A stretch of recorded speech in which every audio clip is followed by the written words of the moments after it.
mudah menjelaskan dengan itu.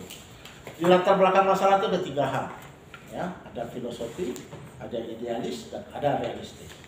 Filosofi sebagian besar kita mengisi Undang-Undang Nomor 3 Tahun 2005 tentang olahraga dan Undang-Undang Nomor 20 tentang guru dan dosen pendidikan. Itulah intinya itu yang ada di filosofi kita. Yang kedua, idealis. Idealis ini adalah pendapat ahli sesuai dengan apa permasalahan yang kita angkat. Banyak itu bejibun.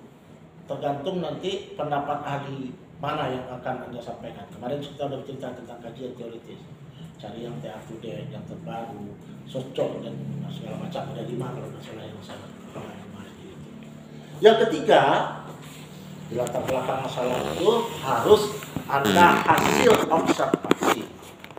Karena tidak mungkin kita yang muda-muda itu punya pengalaman yang banyak, punya data yang banyak tanpa observasi. Ya, jadi oleh sebab itu, realistis itu adalah hasil kunjungan lapangan. Kalau nanti kalau saya mulai sedikit menggunakan istilah kualitatif, adalah hasil grand tour, pergi berjalan-jalan menikmati apa yang akan kita teliti. Oke, dari perbedaan idealis dan realistis muncul masalah. Selesai bab 1, bagian A-nya latar belakang masalah. Tapi menuliskannya puyeng itu. Iya. Walaupun saya 2 menit menjelaskan. Ya. Bisa kalau penulis baru bisa habis kertas 1 rim untuk membuat latar belakang. Kan sederhana aja. Ada perbedaan antara idealis dan realistis. Selesai itu.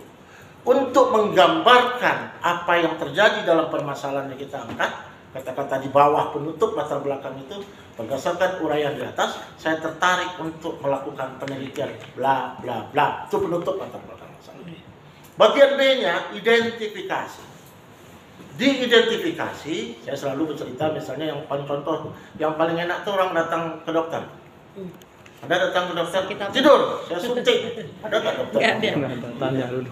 Dia tanya, ada apa dek, ada apa bu? Bapak ada apa? Kepala saya sakit perut dok, duduk situ dulu kan. Ya, kalau kepala Anda sakit perut terus duduk lagi baru. Ya. Oleh sebab itu apa yang dilakukan dokter? Mengidentifikasi gejala apa yang Anda rasakan. Saya pusing-pusing dok, sejak kapan? Baru tadi malam. Dia data dulu, pertanyaannya dilanjutkan. Mengidentifikasi masalah juga seperti itu. Ya. Kalau si dokter dia belum lengkap rasanya dengan itu dan dia belum punya eksperimen pengalaman yang luar biasa, Bapak kita ambil cek darah ya, nanti bawa ke labor. Untuk cukup itu ambil feses ya, ntar ke labor. Sehingga datanya semakin banyak. Itu identifikasi. Artinya apa?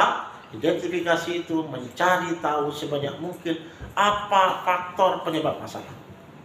Makanya saya selalu mengatakan, kalau di whiteboard saya membuat lingkaran. Lingkaran ini masalah, setelah itu isilah lingkaran itu dengan apa saja yang mempengaruhi masalah itu. Jadi apa faktor yang berhubungan, apa faktor yang mempengaruhi masalah itu, itulah identifikasi. Oleh sebab itu jangan identifikasi hanya satu. Apa itu? Gagal tim Riau berangkat Pak. Hanya satu aja.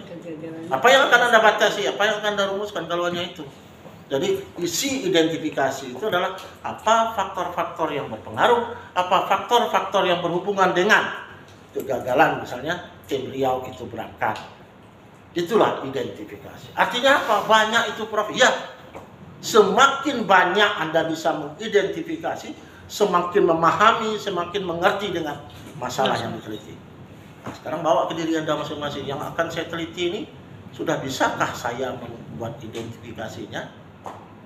Kalau belum, balik kanan, tukar lagi. Masalahnya apa yang Anda punya identifikasi banyak.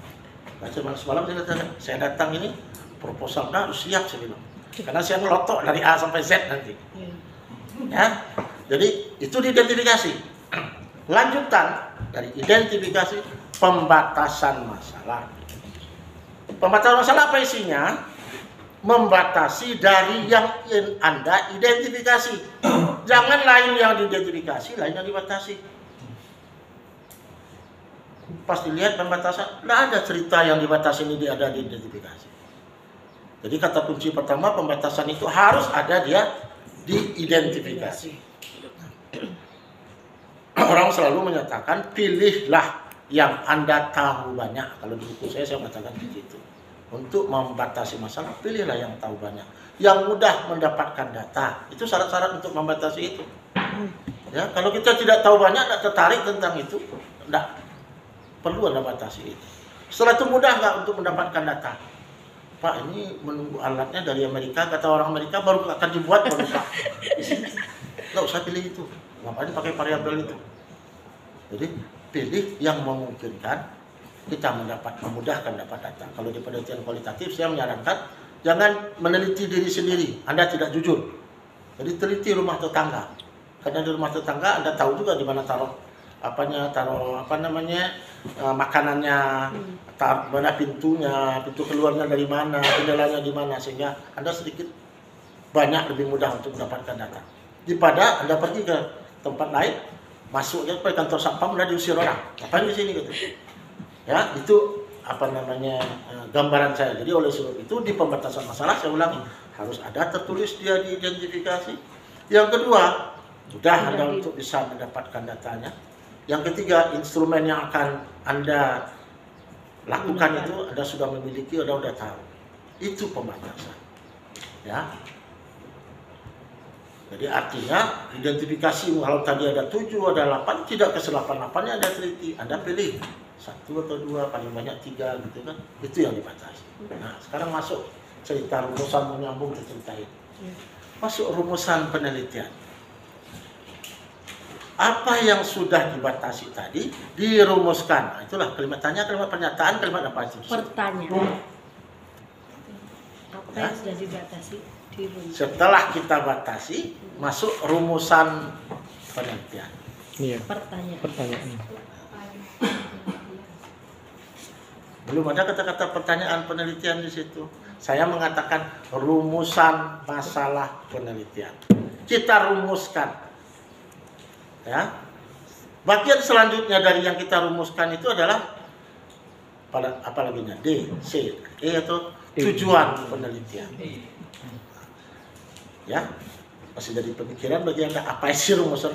Tujuan penelitian itu adalah isinya kontrak apa yang akan Anda kerjakan. Dia berasal dari mana? Dari rumusan penelitian yang telah Anda rumuskan itu, keluar dia dalam bentuk tujuan penelitian. Berapa banyakkah rumusan? Sebanyak itu pula lah tujuan penelitian. Jadi saya menyebutnya, di dalam buku saya juga saya katakan, tujuan penelitian itu adalah kontrak kerja. Apa yang akan Anda lakukan di penelitian itu, tergambar di tujuan penelitian. Nah, untuk level S2 jangan mengetahui, jangan melihat, jangan itu juga. Itu level tingkatan belum Anda perhatikan. Yang C2. Untuk melihat, Anda dilihat tuh kerja panai. Di pangani sudah dilihat. Menyurancak Pak, itu ganteng Pak. Sudah itu aja rumplang, tidak ada apa-apa. Ya, lihat tingkatan belum nanti ya. Maka nanti level yang tertinggi nanti menganalisis. Nah, apakah Anda mau sampai menganalisis? Silakan. Mungkin baru mendeskripsikan, silakan. Menjelaskan, silakan. Ya. Oke, yang terakhir di bab 1 itu manfaat atau kegunaan penelitian. Paling tidak ada 4 juga di situ. Untuk orang yang diteliti, ya.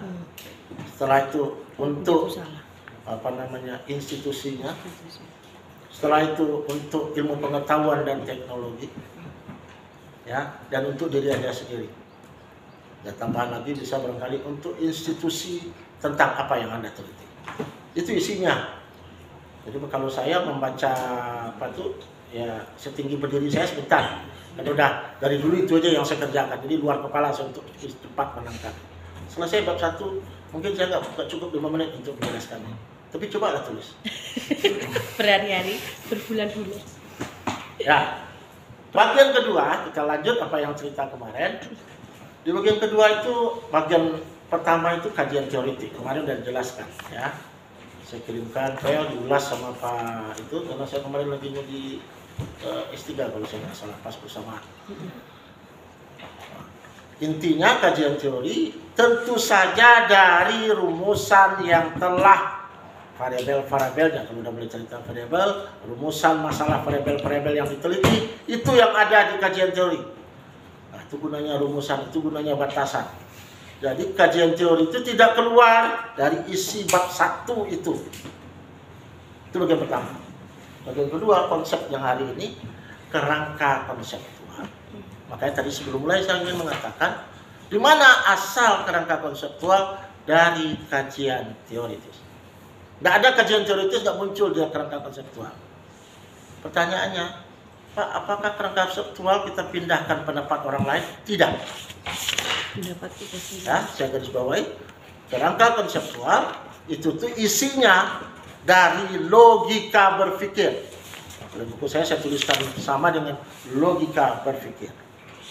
Jadi si peneliti setelah membaca beberapa kali dan telah menuliskan deskripsi bab 2 kajian teoritis, berdasarkan itu dia berani membuat resume dalam bentuk kerangka konseptual. Ya. Jadi kerangka konseptual itu beranjak dari kajian teoritis. Ini masuk ke pertanyaan penelitian dan ke hipotesis. Oh. Jika kajian teoritik Anda itu menemukan bahwa bisa menjawab pertanyaan penelitian, menjawab mempunyai jawaban sementara terhadap penelitian yang akan dilakukan, maka keluarlah hipotesis. Ya. Saya ulangi, jika kajian teoritis Anda itu meyakinkan untuk menjawab sementara tentang penelitian mana ini yang Anda pertanyakan di rumusan masalah tadi, akan keluarlah dalam bentuk hipotesis. Paham Anda itu dalam kalimat yang sederhana saya sampaikan? Jadi kajian teoritis yang mengelotok, yang membuat meyakinkan diri Anda dan orang lain dari tulisan Anda itu untuk membuat jawaban sementara. Jadi jawaban sementara yang dalam bentuk hipotesis dengan kajian teori yang lengkap, yang komplit. Dan itu terjadi pada penelitian pendekatan kuantitatif. Ya, itu terjadi pada penelitian kuantitatif. Sementara pendekatan kualitatif tidak ada keluar dalam bentuk hipotesis, tapi keluar dalam bentuk pertanyaan penelitian. Kenapa? Iya. Karena kajian teorinya diperolehnya dari lapangan, semuanya di lapangan keluar dari kajian teori. Jadi di kualitatif dia tidak punya kajian teori yang detail seperti di kuantitatif. Terjawab sudah? Terjawab, Pak. Duduk saja dulu.